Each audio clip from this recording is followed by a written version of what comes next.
You're still watching The Pulse with me, Gifty Ando-Opia. Now let's go over for the latest news in Europe. Thomas Sparrow is political correspondent with our partners DW. Thomas, let's start with Germany. Now, the Social Democratic candidate Martin Schulz had said that they would be in opposition, but he has had to be a part of coalition talks to form a government. How come?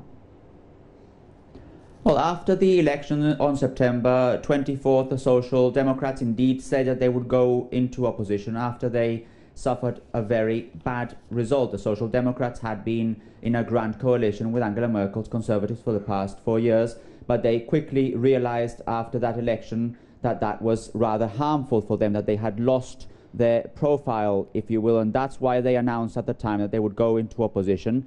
Back then, Angela Merkel tried to form a coalition with two minor parties, the Green Party and the Liberals, but those negotiations collapsed, and that left Angela Merkel with the only realistic position of forming another grand coalition.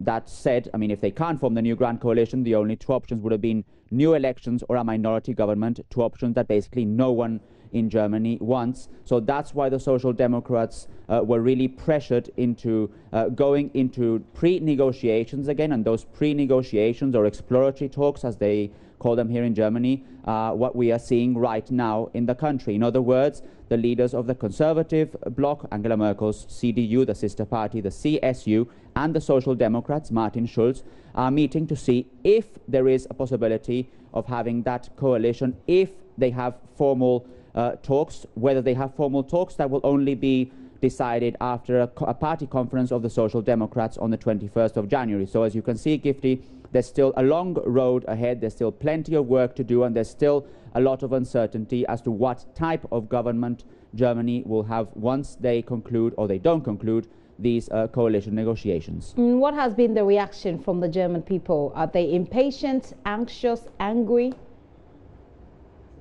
Well, a bit of everything. I think it is clear that this is tarnishing Angela Merkel's reputation. It is clear that politicians have a lot of pressure to try and come to an agreement. It's been more than 100 days since the election, and Germany still doesn't have a formal, stable government. It only has a caretaker government that can deal with day-to-day issues, but they can't really plan, and that is something that obviously worries many Germans, because Germany's reputation is also built on Germany's stability. So Germany being unstable as it is now could also have a long-term impact on Germany's reputation internationally if the German politicians from the Conservative bloc and the Social Democrats can't really come to an agreement. So it is certainly an issue that has many Germans worried.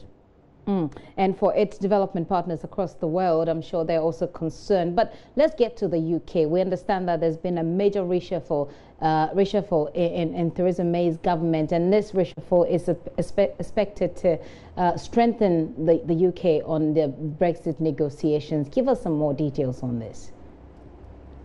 Well, and this is very important happening now in the UK, because we are entering phase 2 of the negotiations between the EU and the UK regarding Brexit. Phase 1, that was a phase that was concluded last year on issues like citizens' rights or the divorce bill or the Ireland border. Now it's time for phase 2, and many agree that phase 2 could be actually more difficult than phase 1, because phase 2 will be basically on discussing what the future relationship will be between the UK and the EU, and also leaders will be discussing that possibility of a transition period that is rather controversial on both sides, on the EU and on the UK as well.